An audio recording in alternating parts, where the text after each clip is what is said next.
which was written by the famous poet Matthew Arnold.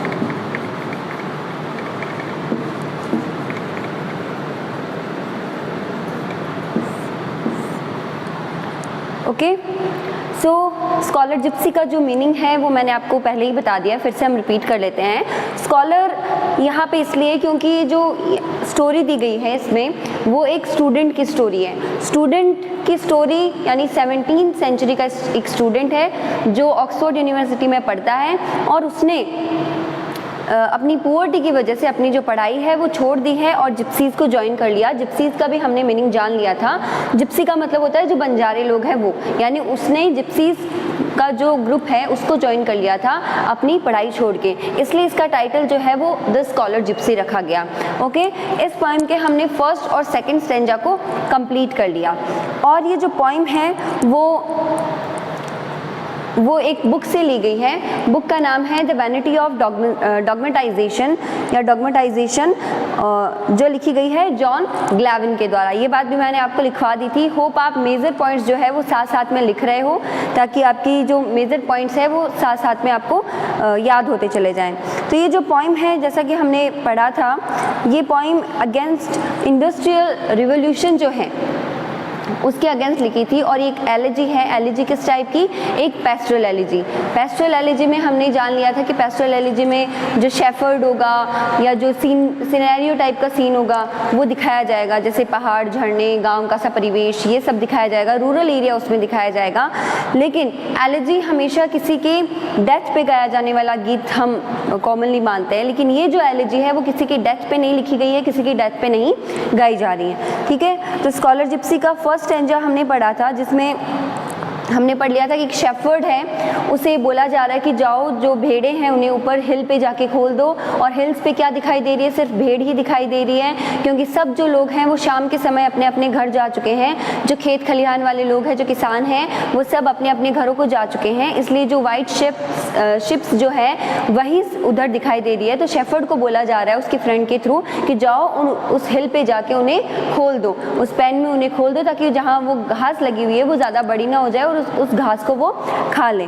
ठीक है, second stanza में हमने पढ़ा था कि here were the reaper was at work of late, यानी जो रीपर है, घास काटने वाला जो है, उसे आज लेट हो गया है तो वो क्या क्या कर रहा है? घास के डंठल बना रहा है, बंडल बना रहा है, और जो आसपास का परिवेश है उसे वो ऑब्जर्व कर रहा है, एंजॉय कर रहा है, बर्ड्स की चिरपिंग है वो सुन रहा है। तो ऐसे करके एक रीपर को हमें सेकेंड स्टैंजा में देखने को मिला। ठीक है, तो रीपर क्या कर रहा है?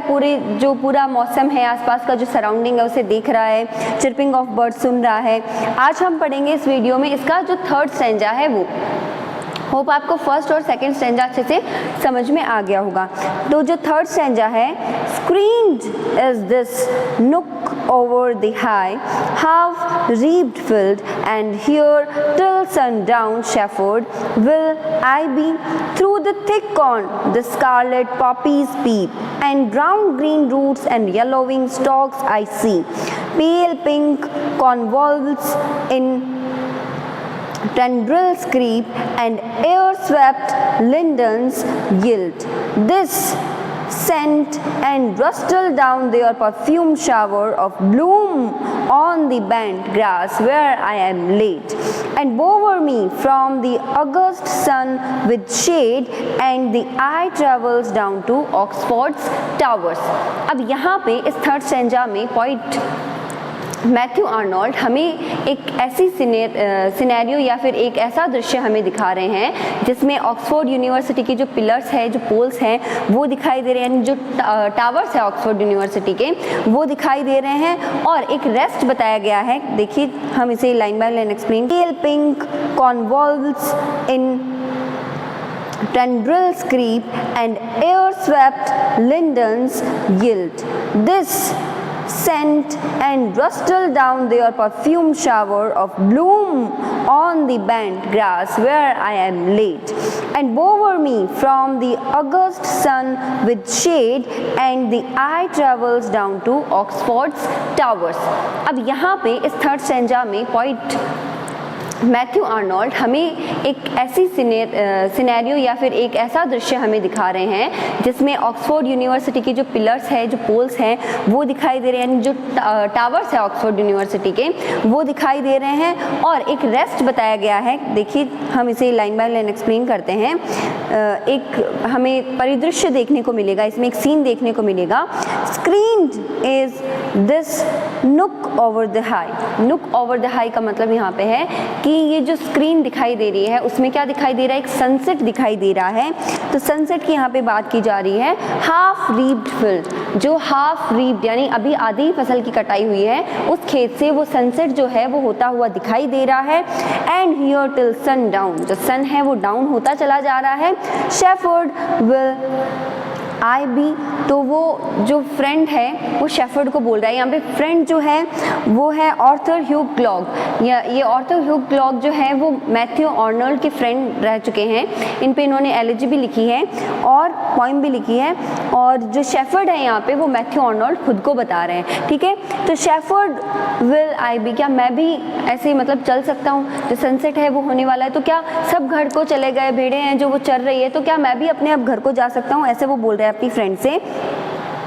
Through the thick corn the scarlet poppies peep. अब देखो ये जो थिक कॉर्न है, कॉर्न की वहाँ पे फसल लग रखी होगी, तो बोल रहे हैं कि ये जो थिक कॉर्न है, लगे हुए मोटे मोटे से मक्के, द स्कारलेट पॉपीज पीप। तो एक स्कारलेट जो है ऐसे लग रहा है कि इनकी पॉपीज को पीप कर रही है, यानी इनकी पॉपीज पे झांक रही है। And round green roots and yellowing stalls I see, और क्या क्या देख रहे हैं वो? राउंड ग्रीन इनकी रूट्स हैं, यानी कोई ऐसा प्लांट वो देखने के लिए बता रहे हैं जिसकी जो रूट है वो राउंड और ग्रीन है। And yellowing stalls I see, stall का मतलब होता है डंठल, जो बंडल होते हैं ना, यानी ग्रास काटने के बाद क्या होता है उनके बंडल बनाए जाते हैं, है ना। तो उन बंडल की बात की जा रही है। तो वो जो ग्रास की बंडल है वो कैसे हो गए हैं? येलो हो गए हैं, जिन्हें वो देख पा रहा है। तो ये सारी बातें स्पीकर कह रहे हैं, यानी कि मैथ्यू आर्नोल्ड बता रहे हैं कि ये सारी जो चीज़ें हैं वो मैं देख रहा हूँ। राउंड जो ग्रीन ग्रास है वो देखने को मिल रही है, येलोविंग स्टॉल्स जो है वो देखने को मिल रहे हैं, सनसेट देख रहा हूँ, और जो कॉर्न की फसल है उसमें से जो वो घास लगी हुई है वो ऐसे लग रहा है कि वो उसे झांक रही हूँ।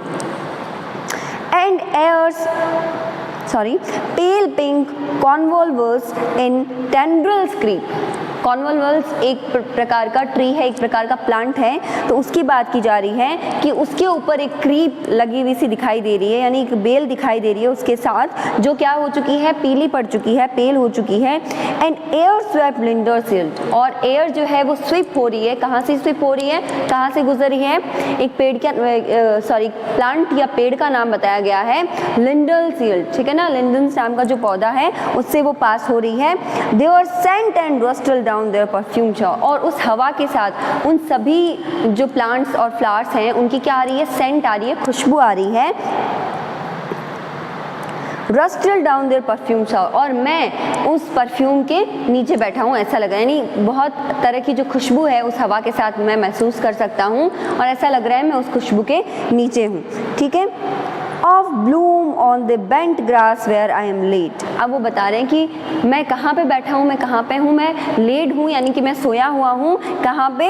End of bloom on the bent grass, एक ग्रास है उस पर मैं लेटा हुआ हूँ, और ये सारी जो हवा है वो मेरे ऊपर से जा रही है। और क्या हो रहा है? And bower me from the August sun with shade, है ना। जो पेड़ पौधे की जो पत्तियां है ना वो ब्लूम होके मेरे ऊपर गिर रही है, मैं वहाँ पे ग्रास पे लेटा हुआ हूँ। और बोवर मी फ्रॉम द अगस्त, और मुझे क्या कर रही है? मुझे शेड कर रही है, ढके हुए हैं, मुझे छाया दे रही है, मुझे बचा रही है। किससे? अगस्त सन। अगस्त सन इसलिए बोला है क्योंकि अगस्त की जो तेज धूप और गर्मी है उससे मुझे ये शेड कर रही है, उससे मुझे छाया दे रही है, उससे मुझे बचा रही है। And the eye travels down to Oxford tower, और जब मैं वहाँ पे लेटा हूँ तो मेरी जो आइज़ है वो कहाँ ट्रैवल कर रही है? ऑक्सफोर्ड टावर पे। यानी जो थर्ड स्टेजा है उसमें एक सीनरी ऐसी बताई गई है जहाँ पे लोग खेतों में काम करके घर जा चुके हैं।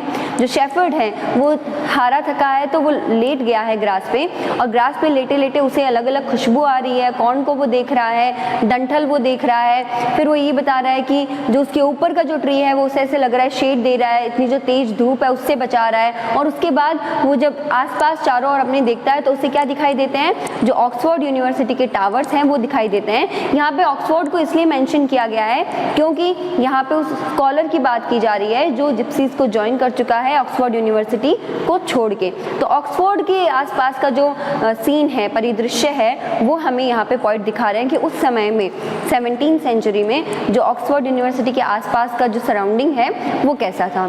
सो होप आपको 3rd स्टैंजा तक पोएम अच्छे से समझ में आ गई होगी। कल के वीडियो में हम इसका 4th स्टैंजा और 5th स्टैंजा उसके आगे कवर करेंगे। तब तक के लिए bye bye, take care and very very thank you.